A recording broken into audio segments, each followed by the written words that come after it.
Record editor Ted Struley joins us to discuss other stories making news in business this week. Ted, thanks for joining us. Glad to be here.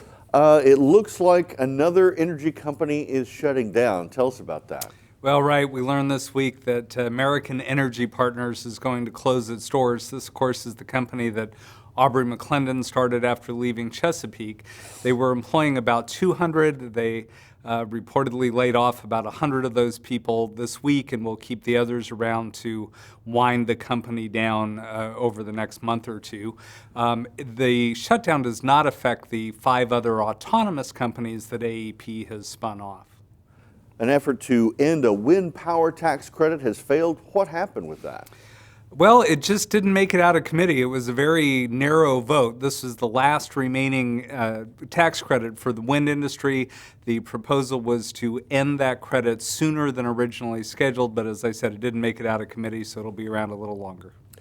Major cuts could be coming for state historic sites. What's going on there? Right. Well, the state's historical foundation, Dr. Blackburn, fears that they may lose another $1 million from their budget this year. If so, that's going to have a direct impact, he says, on museums and their other support systems. Another medical marijuana petition drive is in the works. What's the story? Well, this is Oklahomans for Health again. They were around about 2 years ago when they failed to collect enough signatures to get the question on the ballot. This time, former gubernatorial candidate Joe Dorman is over there giving them a hand. They started collecting signatures last weekend and think they'll be able to get it on the ballot this time around. Well, there have been some major improvements at the Port of Catoosa. What's that going to mean for shippers?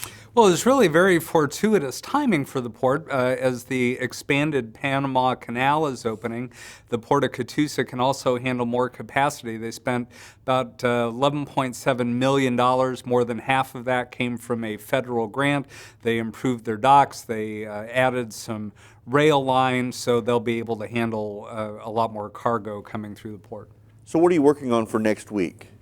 One of the things we're looking at for next week is that foreclosures are up in Oklahoma, but sheriff sales are not. We want to take a look at why the banks are holding on to those foreclosed properties.